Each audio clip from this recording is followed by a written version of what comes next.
7:54, time for paging Dr. Paul, Medical Officer of Health and Eastern Ontario Health Unit CEO. Thank you for joining me. We're talking about something that's very timely, actually, Yes. and you had something organized months ago, Yes.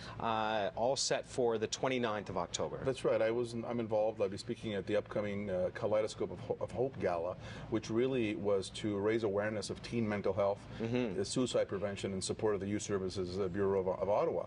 And this was planned several months ago, and I had actually thought I'd talk about it today. And the tragically, the timing is good, but it's a tragic thing. Right. So I think it underscores the point that our teens are suffering today.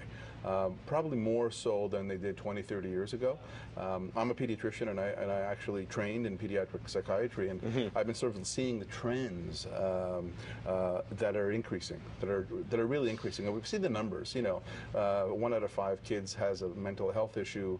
We surveyed about 4,500 students in the Eastern Ontario area, and about 35% of them said they're sad, and 18 to 20% of them said they've contemplated suicide. And if you look at the suicide rates in our area among the 20 to 25-year-old, 18 to 25-year-old age group, it actually is the highest cause of death in that age group.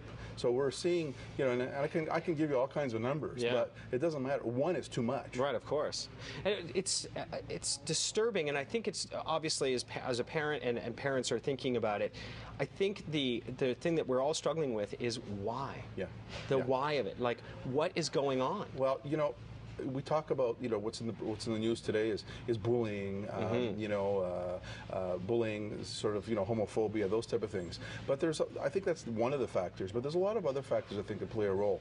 We've got the cyberbullying that's going on. So kids are exposed 24/7 to harassment. Yeah, you can never get out of it. You're at school, and then it continues when you get home. There's no break. No break, and psychologically, that has to be extremely difficult. Now, I'm not sure that it's the only thing. I really believe that it's a multifactorial thing. Society has changed today. Technology has good and bad. It's a I want today generation. The generation has changed. The way of thinking has changed. The stresses on the parents themselves have changed. Sometimes perhaps kids feel that there's no future.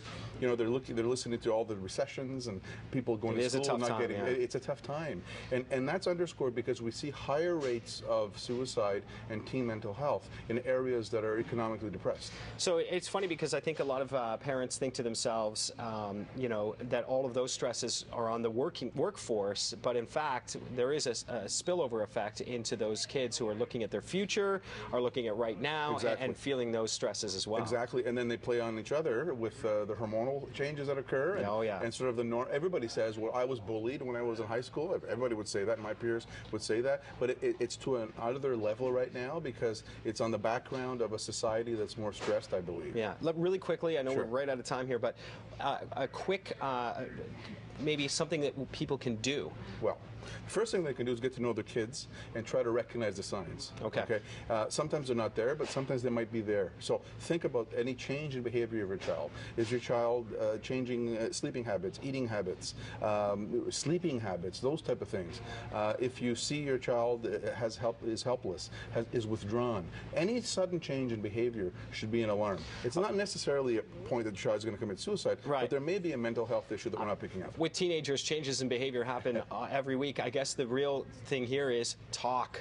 Right? Exactly. Keep the lines of communication and almost force them to tell you what's going on if you can. Keep it open for good things, and if it's open for the good things in their lives, they're going to be more prone to be able to open up to you when there's a bad time in their life. Last thing, there's an event going on Saturday, October 29th. That's right. It's at the Westin Hotel at 6 o'clock. And you can get information on kaleidoscopeofhope.ca. All right, there you go. Check it out on drpaul.com if you want to learn more as well, and eohu.ca. Dr. Paul, as always, thank you so much for joining us with a very, very important topic today. Coming up, your news headlines of the day, weather and traffic too, plus sports. That's on the way on CTV Morning Law.